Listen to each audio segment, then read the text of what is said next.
on the machine that changed the world. A world where information flows across oceans and continents, some of it highly personal. You and I are counted and recorded and questioned and dossiered and filed, probably more than any people on Earth. The world at your fingertips. Coming up on the machine that changed the world. Funding is made possible by Unisys, meeting the mission-critical information systems needs of business and government worldwide. At Unisys, we make it happen. And by the 90,000 members of the ACM, computer professionals advancing human capabilities through information technology.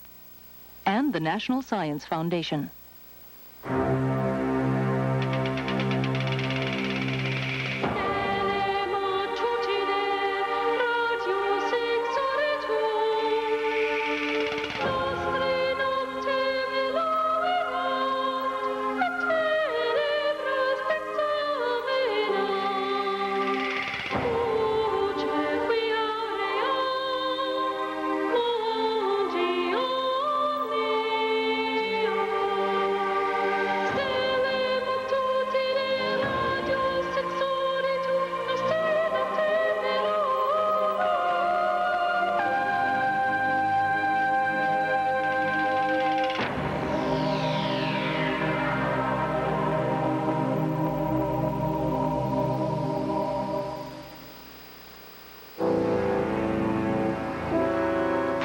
Years ago, there was only one working electronic computer in the world.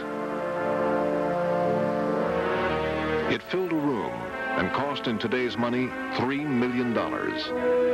And people at the time confidently predicted that the United States would only ever need 6 such machines. Today, there are millions of computers used for so many kinds of things that it is tempting to think that the main act of the computer revolution is over. But this view might be the most mistaken of all, for something profound is happening. Millions of computers all over the world are being joined together in networks. As the machines talk to each other, they are transforming the ways in which people interact, challenging the social institutions which have served us well for centuries.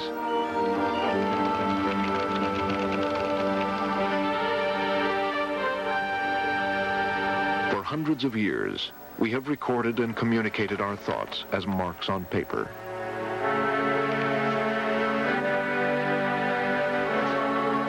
And stored them in places like this. The Library of Congress holds more than 27 million books.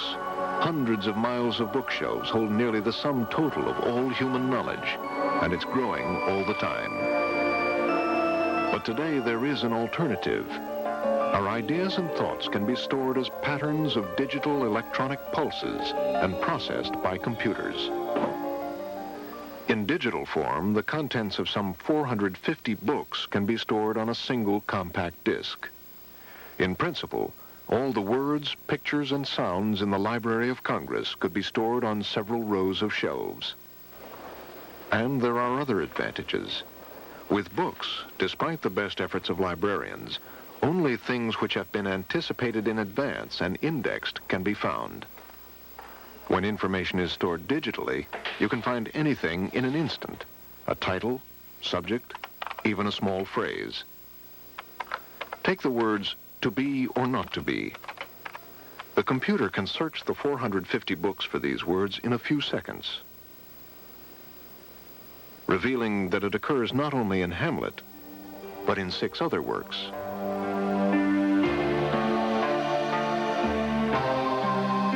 The computer can do this because it has taken the rich world we experience through our senses and reduced it to its most elemental form, patterns of digital pulses, which are really just a lot of zeros and ones. The world of the computer is digital.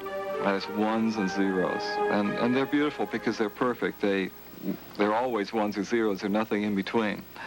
The world around us is analog. It has all different values. It has when you look at me, you see all different colors and all different shades, and it's not ones and zeros.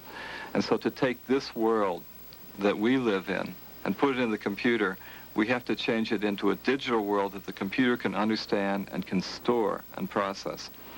So we take a picture and break it up into a series of dots, or what we call pixels.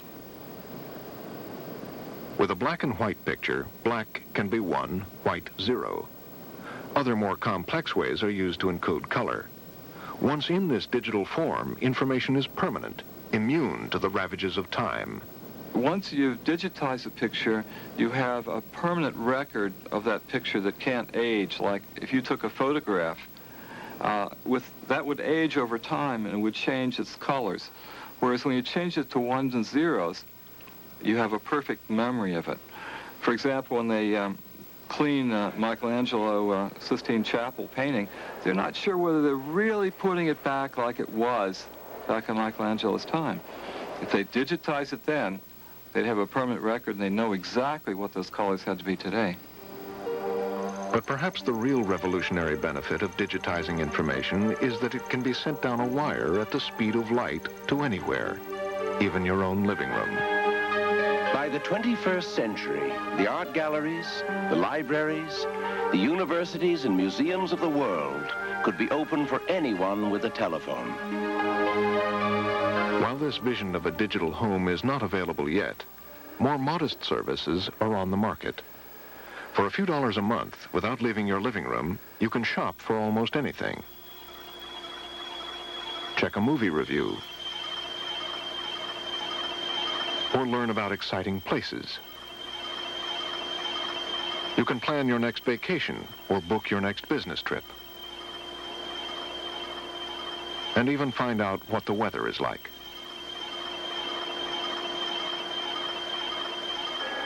Nearly 2 million people use such services, which bring a world of information into your home. But you can, if you prefer, use the computer like Dave Hughes, as a gateway to an electronic frontier.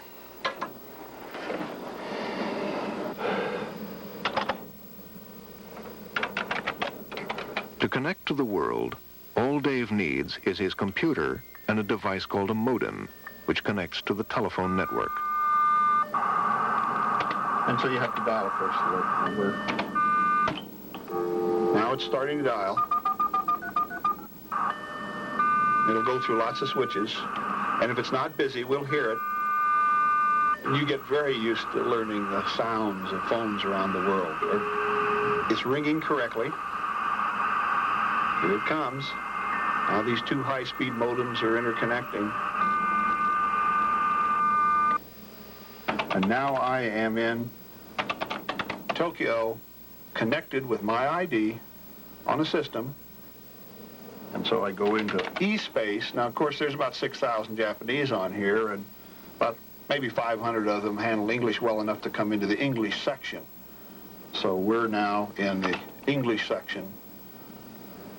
And there's some things to read here. After reading his mail on the computer in Japan, Hughes can hop to a different computer in another country with just the push of a few buttons.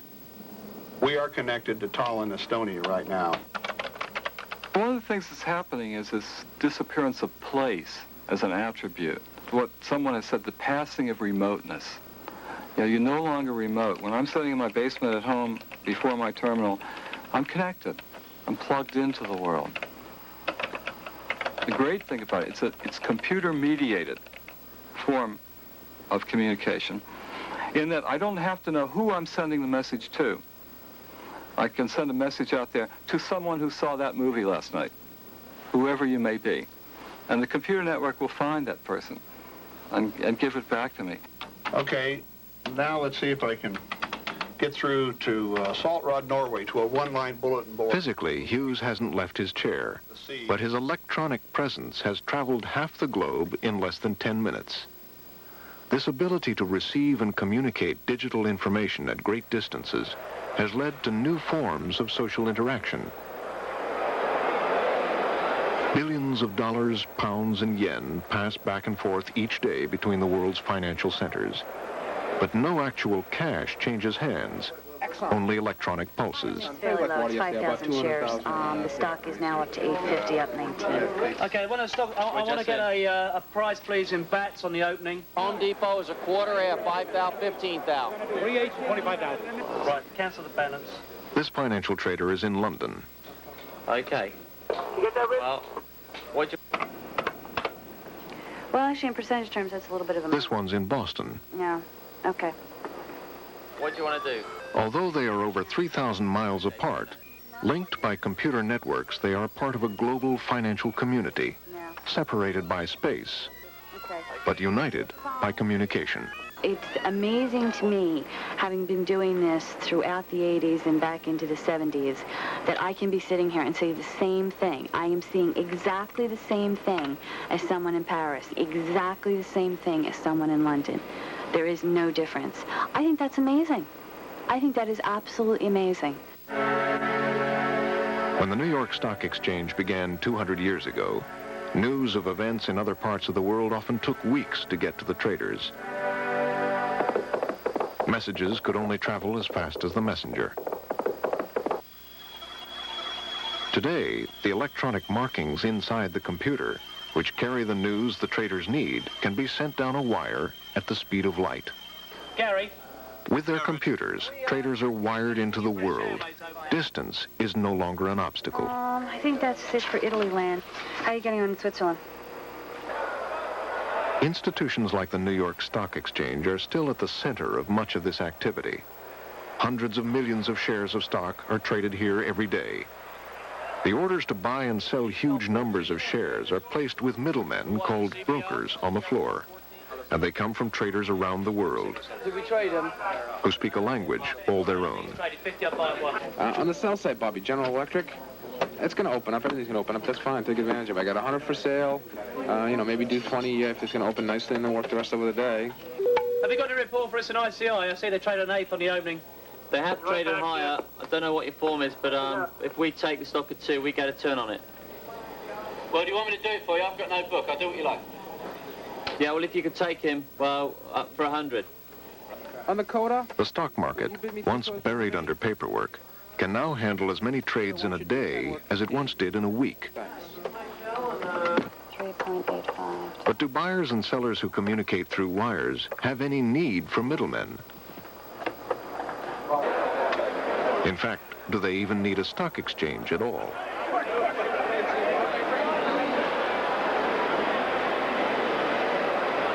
One day, the floor of the New York Stock Exchange may look like this. This is the floor of the London Stock Exchange. Once as bustling as Wall Street, today it is a horse-drawn carriage abandoned in the face of a new electronic age.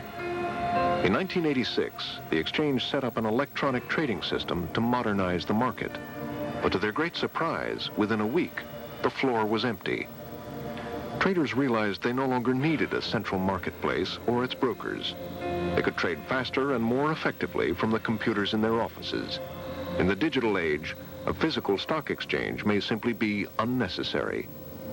I was very surprised at the speed with which they left the floor. Indeed, it was somewhat embarrassing to us because we'd spent quite a lot of money on kitting out the trading floor with screens in the expectation that the old culture would prevail and people would wish to stay in physical contact one with the other. Computers which send, receive, and process information offer a new way for people to interact. Hi there. Computers are creating new social gatherings that are not geographic. The old town commons was just for those town people. But now we're creating comparable groups of people throughout the world, but they're united not by geography, but by some common interest. In the world of technology and science, we have many of these discussion groups around particular scientific and engineering disciplines. And we gather around this little electronic fire and trade wisdom. It's beautiful. Well, I don't think we got that in. Exchange of knowledge has been the cornerstone of scientific discovery and progress. For centuries, the primary means of testing and communicating new ideas has been to subject them to a rigorous review by the editors of scientific journals. And where do we got to be? Magazines like Science and Nature and others have become the arbiters of new claims and discoveries. Today, scientists have an alternative. Hundreds of thousands of scientists in dozens of different countries are connected via a worldwide computer network, Internet. It has the potential to change science, as a recent episode made clear. We've established a sustained nuclear fusion reaction by means... In March 1989, Sidney Pons and Martin Fleischmann made a startling announcement. They claimed they had discovered a new phenomenon called cold fusion, a potentially unlimited source of cheap and pollution-free energy. Scientists around the world started scrambling for more information. Apart from newspaper reports, there was little hard information. It would be weeks before academic papers came out. So scientists quickly turned to the network, convening a worldwide 24-hour-a-day conference of interested scientists from many countries. Information from different labs whizzed back and forth as digital pulses. I think it's pretty clear that there is cold fusion going on. They have as much right to be skeptical and to talk about it as you have to believe. False leads were quickly abandoned. Promising results pursued with new vengeance. Something which, in a conventional journal, would have taken months to resolve, progressed very quickly. Unfortunately, in this case, into oblivion. Computer networks aren't just for scientists and financial traders. Increasingly, they are being woven into the fabric of everyday society. And in the case of one woman, computer networks have changed her life.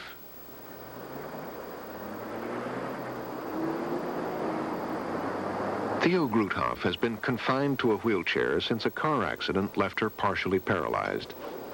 Although she's learned to live with her disability, she still misses the simple pleasures of mingling with people in the outside world. But with her computer, Theo is now connected to a whole network of new friends through a system called SeniorNet.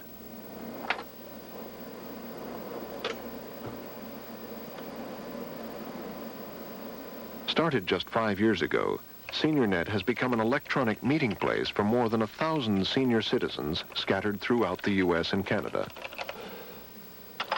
I need people. I cannot do without them. So especially at the SeniorNet, I found people of my own age. I knew what they were talking about, and they know what I'm talking about. Paulette, have you ever heard of or been to the New Jersey... Dear Joan, such a worthy cause. Inga, I have no bread machines. I was just trying to poke a little fun. Isn't it maddening that people think because the body is old and looks frail that the mind is too? The computer age has already come to enthusiasts, to scientists, and to financial traders. But all of our lives are touched by the new digital world. Whether we know it or not, we're all part of an electronic community in the sense that very personal information about us is gathered in one place, in a credit agency, in a police agency, in medical records, and frequently pulled together in ways that we don't even know about. Nearly every person in this country has an electronic presence, a compilation of the electronic traces we leave behind. Whatever we think of computers, modern society depends on them. One of the great ironies in this is that we're supposed to be the freest country on the planet. And I think we are. But because of our technological sophistication in the field of information technology, we are probably the most dossiered people on the planet. Even in totalitarian states, they don't have the data wealth that exists here in the United States. You and I are counted and recorded and questioned and dossiered and filed, probably more than any people on Earth. Withdraw money from a bank. Your name goes to 2 computers. Get a driver's license. 4 more computers can get information on you. Use a credit card.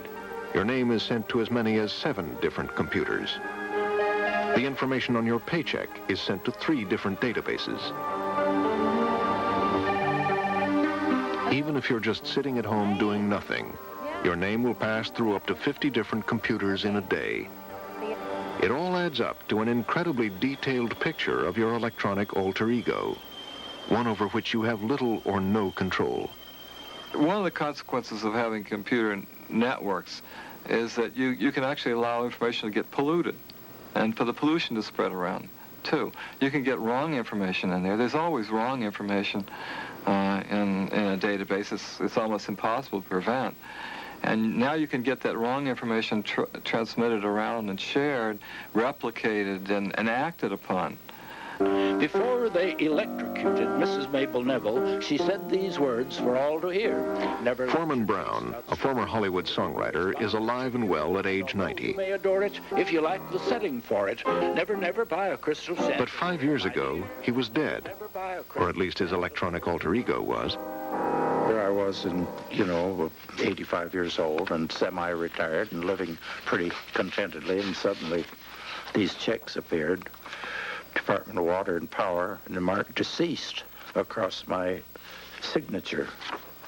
And that was rather startling, And, of course, naturally, I went to the bank immediately to see what was going on, and that started all the ruckus.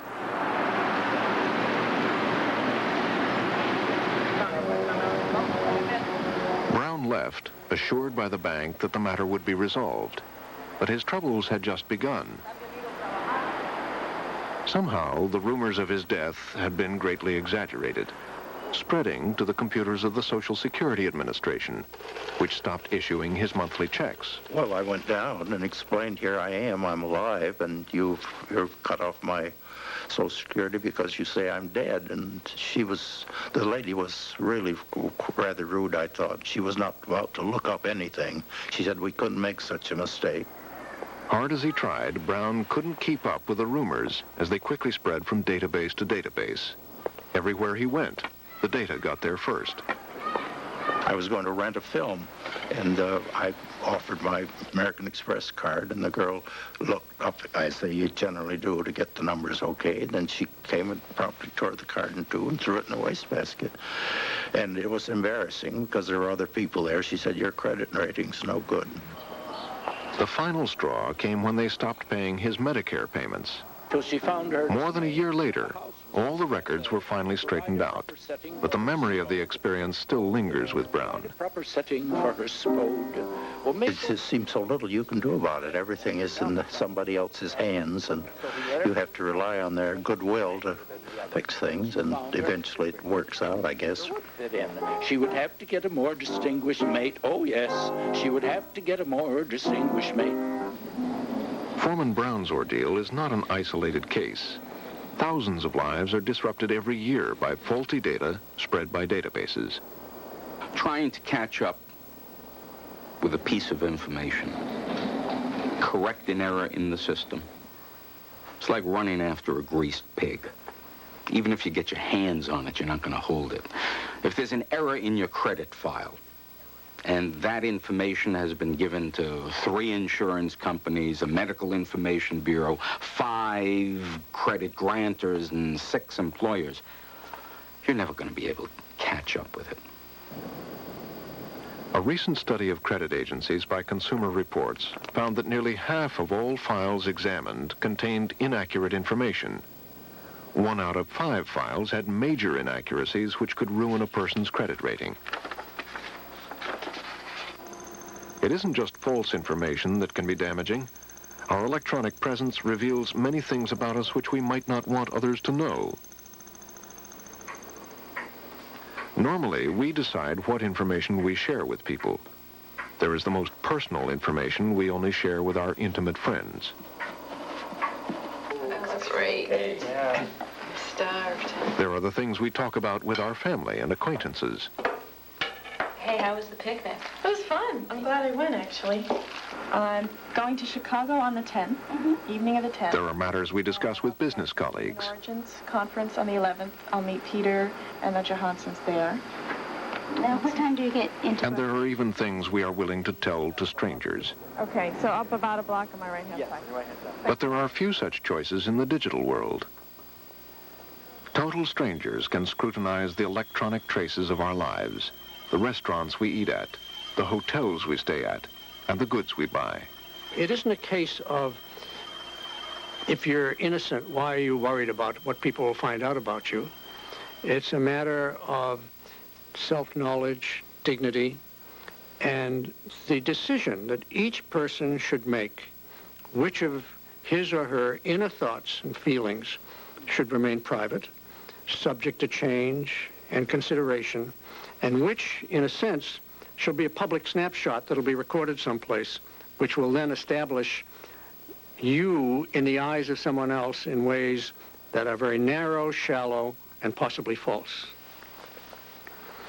So you would like to receive the product still. So the total package would be $29.90 for the bench buster and the VitaGuard data. All this data gathering has provided work for millions of Americans who make a living typing data about us into computers.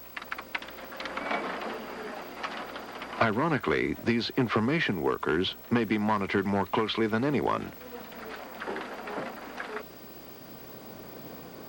For the work they do leaves a record, which means that someone in another office can, if they choose, monitor exactly what they type, how fast they type it, and when they stop for a break.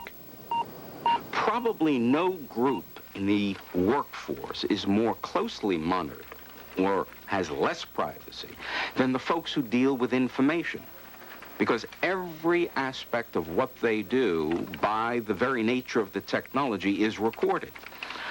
Those people really live in a prison. They live in an informational prison.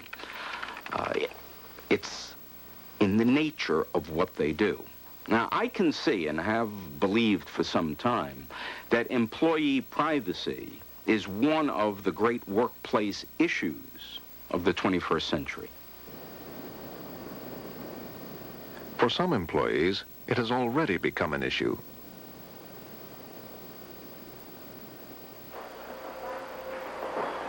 Harriet Topitzes claims she has been monitored for years by her employer, TWA. This electronic timesheet details a TWA phone agent's typical workday. It shows how many calls she answered, how long each call took, how much time she paused between calls, and how long her breaks were, down to the second. Managers use these timesheets to reprimand workers for talking too long on the phone or taking too long a break. This is an electronic sweatshop where you have the sophistication of the computer and management demanding that you work harder and faster continuously. That round-trip airfare would be only $377. It's not a way that the human body can work. You break down, just like a machine breaks down. And that's the whole point here. They're trying to make robots of us. Not for the first time, a new technology has come into conflict with our social systems. Computer technology is changing at such an enormous rate. I mean, the technology is being overthrown about every 3 or 4 years. And social systems move much more slowly. So you get the computers moving like that and the social system just sort of creeping along. So there's always going to be a difference between the two. The greatest fear I have is that we become so comfortable with the technology, that we get so many benefits from the technology, that we are anesthetized by the technology. It may well be that we are just going to sleep, that we're just not caring or understanding enough to take that step back and say, wait, this is great stuff. These are wonderful machines. But let's keep it on the plus side.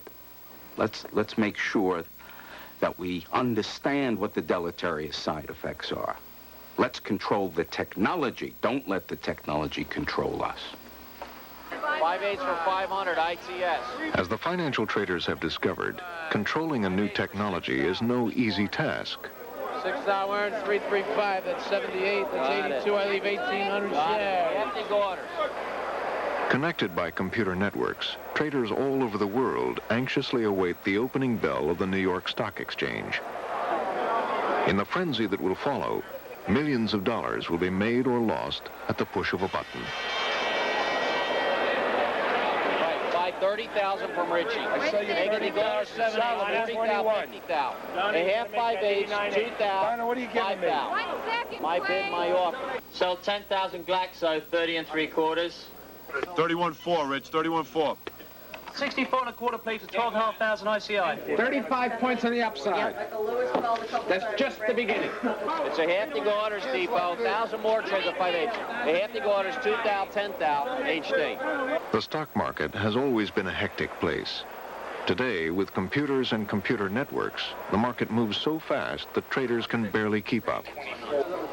Interest then. Good evening. This is the CBS Evening News. Dan Rather reporting. On October 19th, 1987, things got completely out of hand. They're calling it the Monday Massacre, the worst drop in Wall Street history.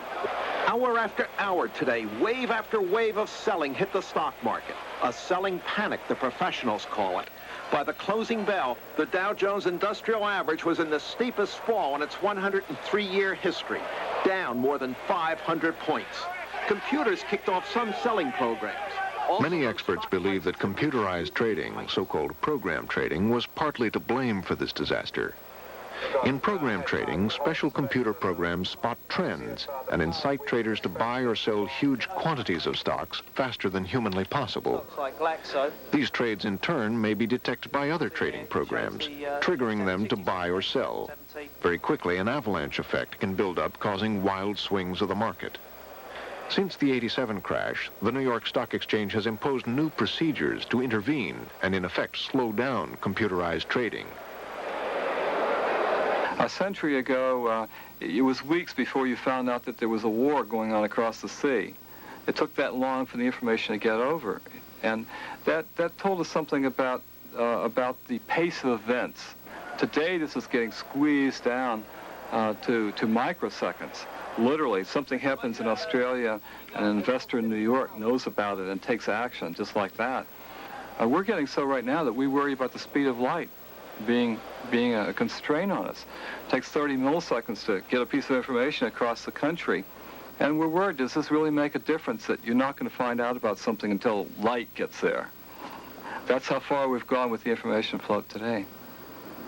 And the question is, are our social systems stable when you turn the gain up and collapse this information flow? And we don't know.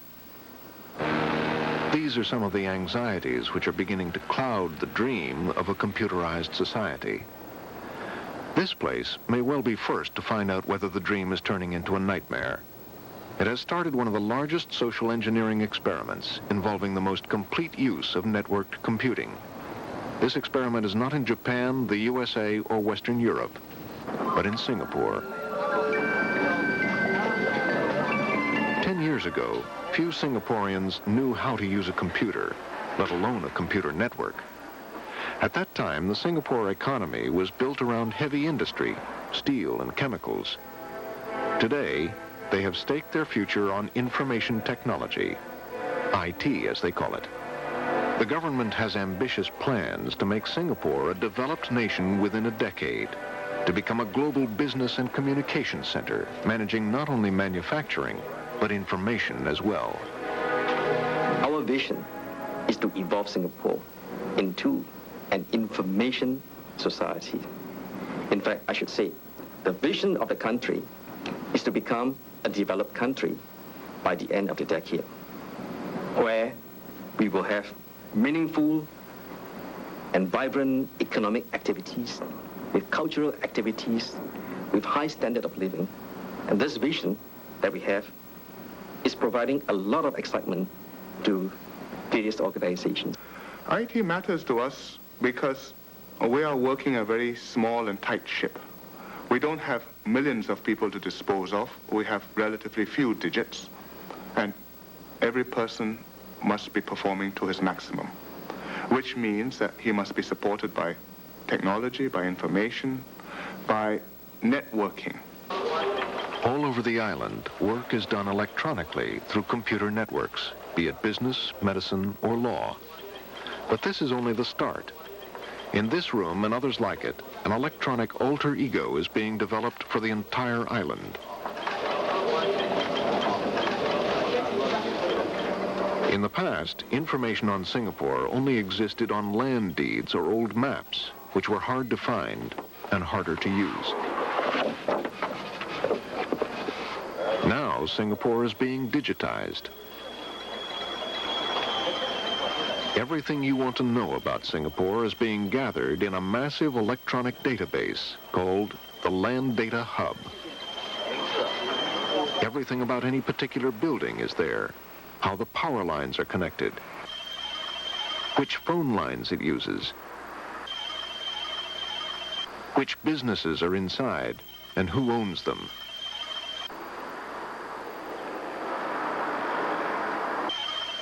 A social engineer's dream, this electronic alter ego is a dynamic record of the entire island of Singapore. For this society to succeed as an information economy, everything, including getting to and from work, must be done with electronic efficiency.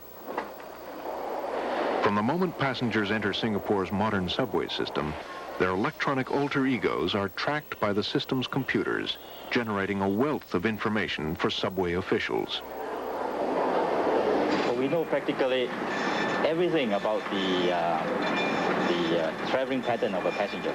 We know where he buys his ticket, when he buys his ticket.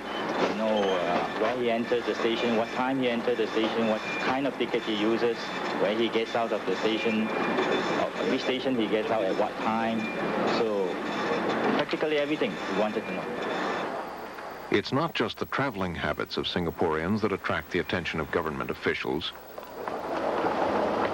With computers linked by networks, the government maintains extensive dossiers on every Singapore citizen. Your attention, please. Passengers are reminded that it's an offense to smoke, eat, or drink in MRT stations and trains. The offense carries a maximum fine of $500. Please help us to keep the MRT stations and trains safe, clean, and comfortable. Thank you for your cooperation. The world is watching this extraordinary experiment in social engineering.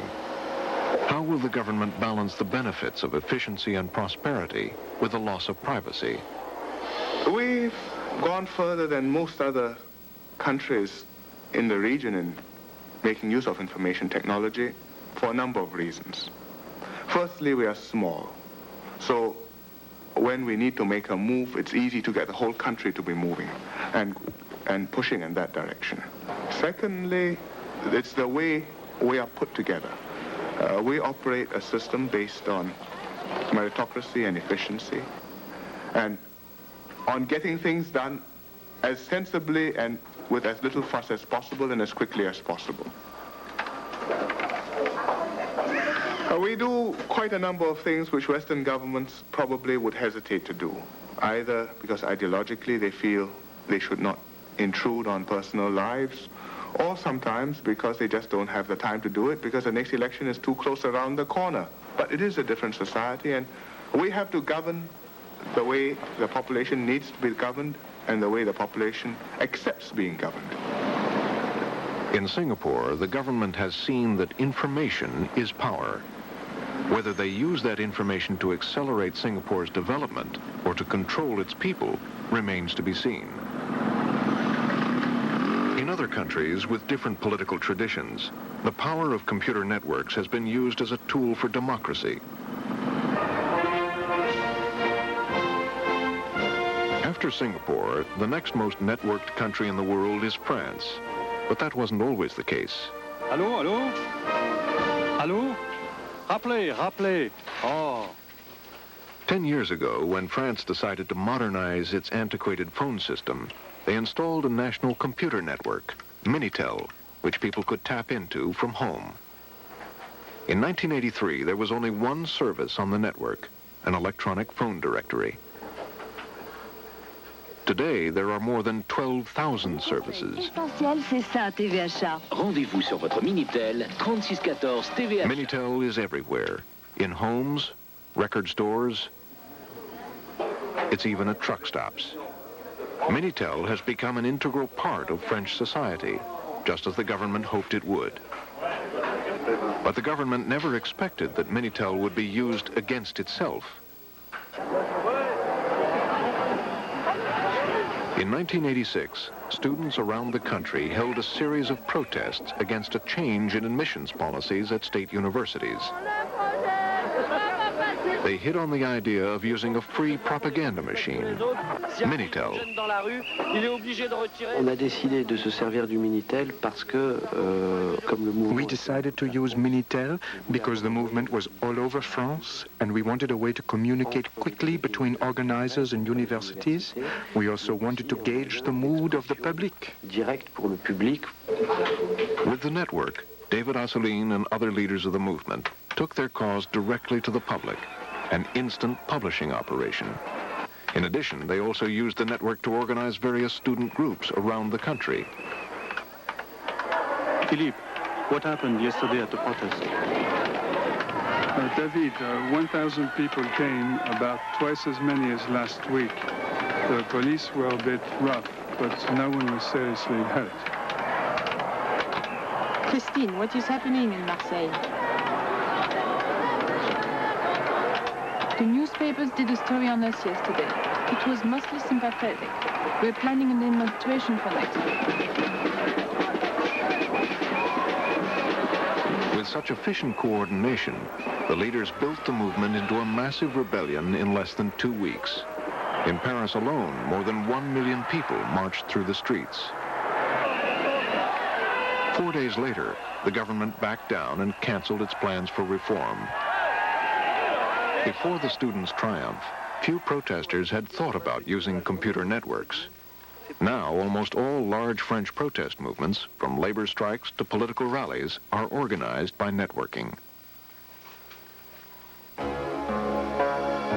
In just 45 years, the descendants of this machine have permeated every aspect of our lives, be it politics, business, science, or just companionship.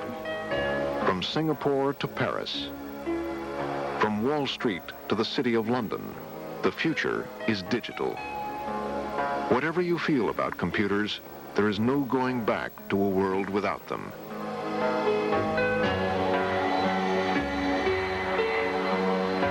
We depend on computers every bit as much as we depend on the planes we fly in, the roads we drive on, and the bridges we cross. All these things support our complex ways of life. The problem is that bridges are made of steel and mortar. Build it strong and it will stay up. But the computer's foundation is less tangible. Computers depend ultimately on software, which can contain millions of lines of code, all written by human beings. Programmers work the way medieval craftsmen built cathedrals, one stone at a time. There's no equivalent of industrial methods of production. We don't have the software equivalent of interchangeable parts. We don't have the equivalent in building software of the assembly line. It's all hand-worked. And that means you don't have the precision or the reliability to be able to safely say, well, having built this, we think it works according to the specifications. Instead, you have to exhaustively test it. And there are always particular combinations of circumstances that somehow have eluded the test plan. And this inability to thoroughly test software can prove disastrous. Take the case of the Therac radiation machine, a machine for treating cancers. The computer program which controls the machine had been thoroughly tested. The machine itself had operated safely thousands of times. But when patient Katie Yarbrough underwent Therac radiation treatments for a cancerous tumor, things did not go as planned. She said, what's the matter? And I said, you've burned me. And they said, oh, no, that's not possible. This is the most sophisticated piece of equipment on the market. And it's not possible for you to be burned. And a week later, I was totally paralyzed on the left side. Less than a year later, at another cancer center, a Therac machine malfunctioned again. Ray Cox was being treated for a tumor on his back. 6 months later, he died. In fact, the Therac radiation machine had a software bug in it. When the operator made a mistake setting doses and corrected it in a particular way, the machine ignored the change and emitted a powerful blast of radiation. Instead of a normal dose of 200 rads, Katie Yarborough was hit with 20,000. Since the installation of new software and extra safeguards, the Therac 25 has been free of problems. Faulty software in one machine is frightening enough, but when connected to a computer network, the potential effects can be devastating, because nearly everything which happens in a network is controlled by software. It's curious about computer networks today. I think that they're very robust in one sense and fragile or vulnerable in another sense. You can go out and physically damage networks, drop bombs on them, cut lines, and they still work. And yet they're vulnerable to little information damages. They're vulnerable to mistakes in computer programs that run them. Imagine a program that has 2 million lines of code that are the instructions that run it. It's guaranteed that they're not all right, that there have to be mistakes in that. It's beyond human possibility to make that entirely right. They're just waiting to happen. And on January 15th, 1990, happen it did. About 2:25 yesterday, Eastern Time, a software problem occurred in the network. Preliminary indications are that the trouble was in the signaling system spread rapidly throughout the network. The AT&T telephone system, which had run for 30 years without a major hitch, was crashing. Technicians watched in horror as line after line began to fail.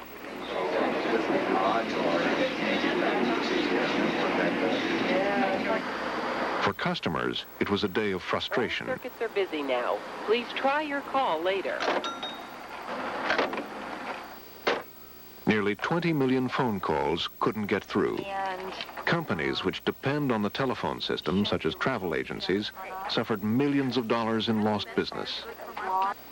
After 18 hours of frantic searching, engineers traced the problem to a single line of bad software among the millions that control the network's computers. A small mistake in one of these millions of lines of computer code that governs the network was suddenly called into play. And one switch told another switch, do this and do that, and they were wrong things. And the next switch communicated it to another. And the network started talking to itself and babbling back and forth, and pretty soon it stopped working. The problem with software is you can never test it completely. I mean, you'd like to think that you've written this program and now you can test it to see if it works. But the problem is that there's so many possibilities for conditions, for the inputs to this program. There's so many what-ifs. What if this? What if that? And you put a lot of what-ifs together, and you get just a myriad of possibilities. And so many, you could never test all the situations. The collapse of the phone system has led some people to wonder what else is at risk. For every day, we trust our lives to software. Take flying. Each day, more than 1 million Americans travel by air. The planes which carry them are flown with software governing everything from navigation to cabin pressure. And they are guided through the air by air traffic controllers who depend upon computers to feed them crucial data about a plane's position, speed, and altitude. On October 14th, 1989, at the Dallas-Fort Worth Airport, something strange happened.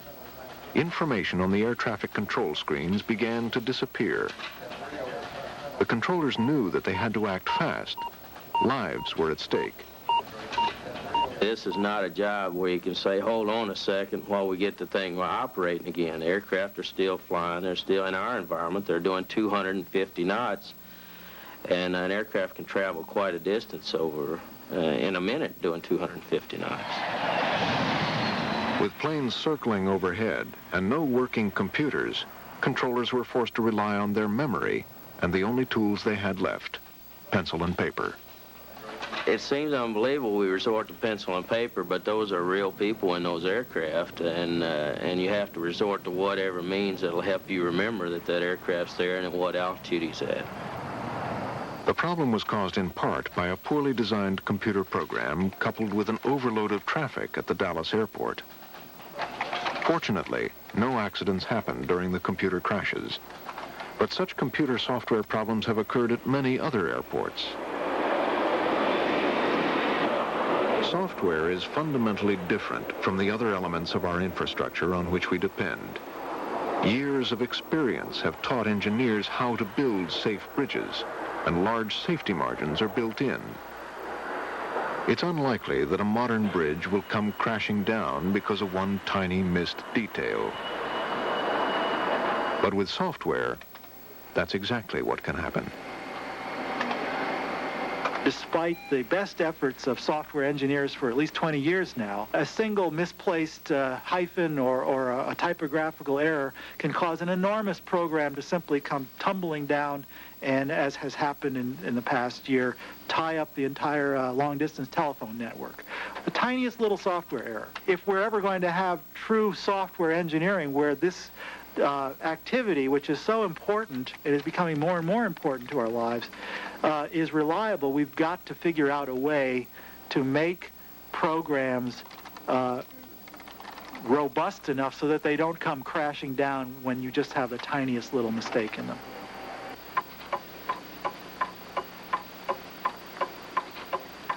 There is a remarkable irony. The story of the computer began 150 years ago because one man, Charles Babbage, was worried about the errors which human beings, called computers, made when calculating mathematical tables. Because engineers and navigators relied on these tables, mistakes could cause ships to get hopelessly lost or run aground. Babbage's analytical engine, the blueprint for the modern computer, was to be the answer, a machine which would not make mistakes. In time, the machine that Babbage dreamed of would indeed be built. It would compute numbers faster and more accurately than any human could, but it would also lead to things that Babbage could never have imagined.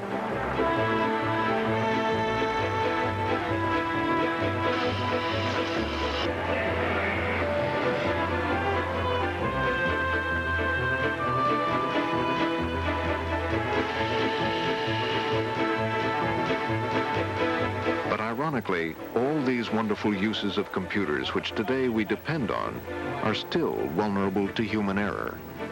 For while computers don't make mistakes, the humans who program them do. We go forward into the future knowing this. But what kind of world will it be? Computer manufacturers certainly have their own ideas about the digital future. Most see computers getting smaller and more powerful. Keyboards will disappear, and one day we'll instruct computers with our voices. Test 3 again. Okay. Some see a world where children bring small computers to school instead of books, and through them have access to a world of knowledge. This crust, and the crafts are called fissures. I knew that. What's it really look like? This is what a volcanic eruption looks like in real life. Intervals. Excuse me. Jill Gilbert is calling back. Great. Many see the emergence of personas called electronic agents, which can anticipate our needs. You need to take Kathy to the airport by 2. But all computer experts agree that communication will be a central element in the digital future.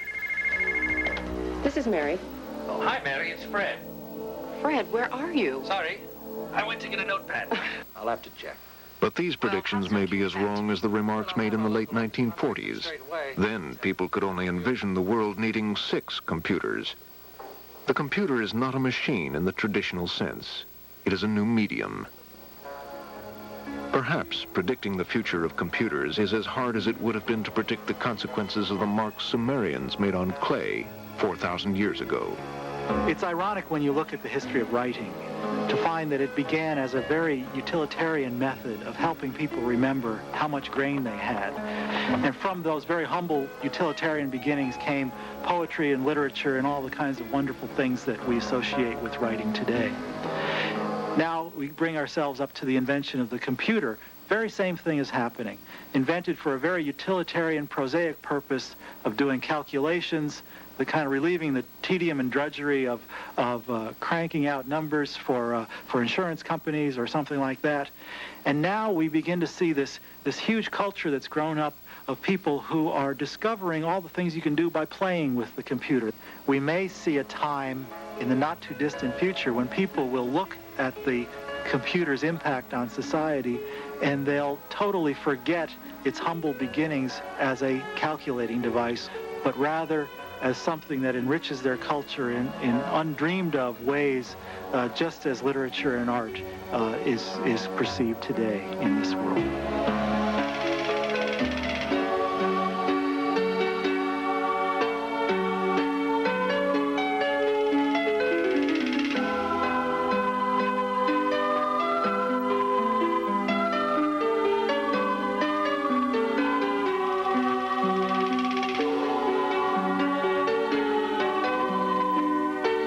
Tune in tomorrow